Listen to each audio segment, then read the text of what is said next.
పెళ్ళా? నేను పెళ్లి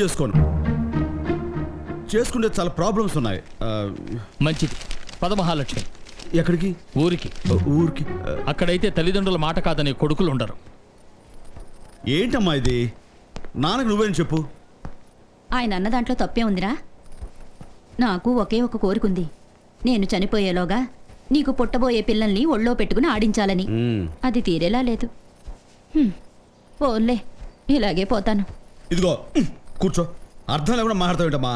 మోకాలకి బోరుగుడికి ముడేస్తావేంటి? లుక్ మిస్టర్ మధుసూదన్, డాక్టర్ మిమ్మల్నే డాక్టర్. ఎస్, మీరేనా చెప్పచ్చుగా?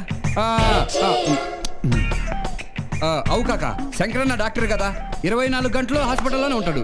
అస్సలు టైమే దొరకదు. గసంటప్పుడు పెళ్ళి ఎట్లా చేసుకుంటాడు? వదినకు చాలా తక్లీఫ్ అవుతుంది. మామూలు అయితే అన్నను అర్థం చేసుకున్నాడు కష్టం. అదే వదినమ్మ డాక్టర్ అయింది అనుకో, మస్తుగా అర్థం చేసుకుంటది. జోడి మంచిగా ఉంటది. నేనేమనుకున్నాను, తను అదే అన్నారు. దేనికన్నా నవ్వుతున్నారు? ఏంటమ్మా మీరిద్దరు ఎందుకు నవ్వుతున్నారు? నువ్వు ఇలా అంటావనే నీకు డాక్టర్ సంబంధం చూసాం.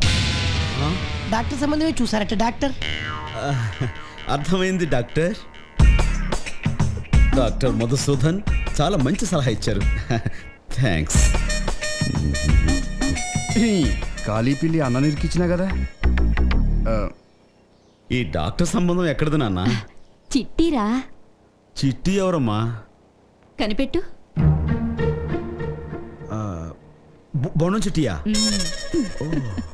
ఎదలో సిరుములేదో గుచ్చేసి పోతే అది ప్రేమే. మాదిలో చిన్ని మౌనాలే మాటలతో యుద్ధం చేస్తే ప్రేమే.